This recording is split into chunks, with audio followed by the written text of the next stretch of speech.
We don't know exactly what it's going to mean, but we kind of can guess that it's going to mean probably the most devastating of all the attacks on Ireland thus far, when essentially they open our borders completely to Indians. In the last few years, they've been coming at a very steady trickle and maybe minor flood.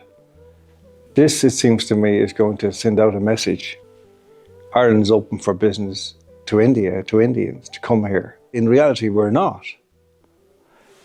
Let's just look at it like. There are 1.5 almost billion Indians. There are 5.5 million Irish. Now, 1% of the Indian population coming to Ireland will be 15 million.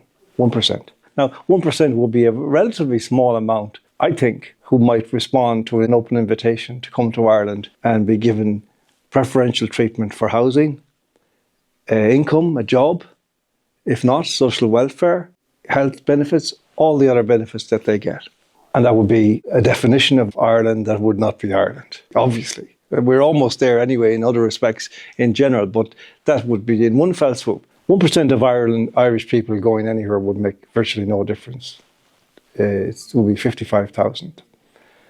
The equivalent of the population of Waterford, maybe, or Drogheda, Dundalk, maybe. 1% of the Indian population coming to Ireland would be like the entire population of Zimbabwe or Zambia or one of these places. That's what they're saying is possible. And 1% is nothing. It's well entirely conceivable that several percentages, 5%, might decide to come. Why not? I mean, if things are bad in India, which they were told they are, why not? Ireland is the richest country in the world. Come on. They give you a set of keys at the airport for a house, apartment. You don't get to set it vetted in advance, apparently, which is terribly discriminatory.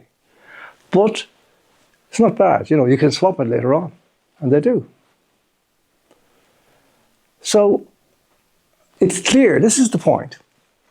You see, I keep hearing voices talking about this in a kind of a way that suggests that people are trying to tell the government things that they don't know. They need to do this.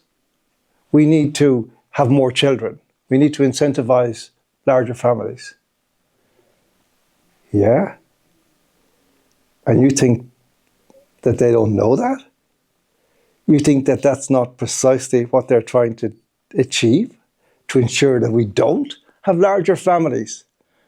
This is their instruction. This is their protocol.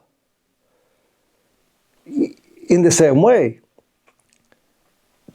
you don't seriously think that they don't know that they're actually replacing the population of Ireland. I mean, you just have to look at the figures. 50, 60, 70,000 Irish people leave every year. The flower of our youth. And they leave. And they're replaced by twice as many. Who? Undocumented, unvetted, unchecked, unqualified. Who? Nobody. Nothing to do with us. When people talk about Ireland, they're talking about a nation. They're talking about a history. They're talking about a culture. They're talking about a community through the ages. When the government or the media or the bankers talk about Ireland, they're talking about an outcrop of rock in the Atlantic with a bit of green stuff on it and space on it for guys with shiny suits to walk around making money for themselves. That'd be fine if it was for the purposes of maintaining the culture, the nation, the history, etc. But it's not. Not only is that merely incidental, it's actually an impediment. It's a nuisance.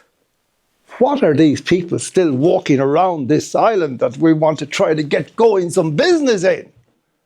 Who the fuck do these people think they are? Waving flags and talking in Irish, gabbling on in some foreign language. For God's sake, do you not understand that it's 2026? Our government, I really feel deep sympathy for them. They have a terrible time trying to communicate their radical progressive policies of the destruction of Ireland to the people of Ireland who don't seem to understand what's happening.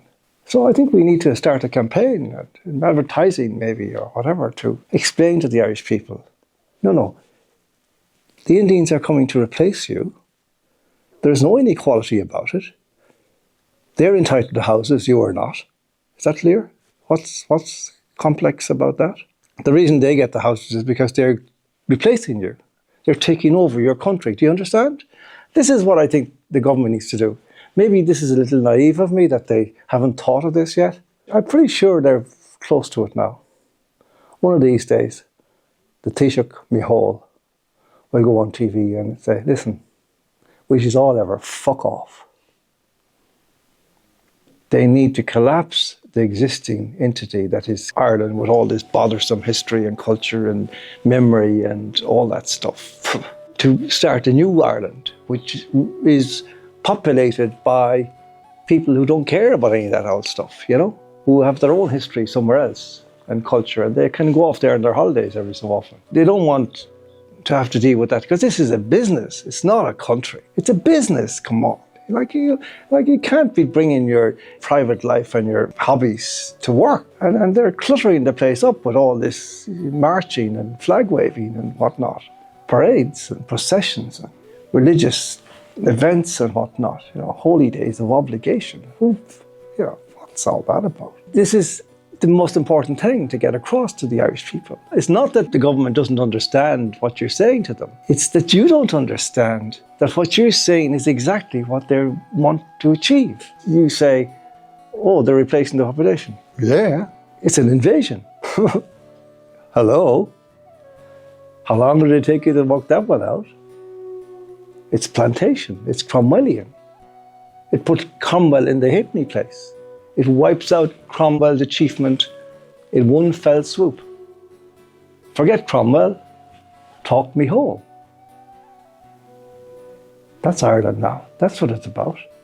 It's not about any of that old stuff, anthems and flags and brass bands and Easter and St. Patrick's Day. Come on. 2026, get with it.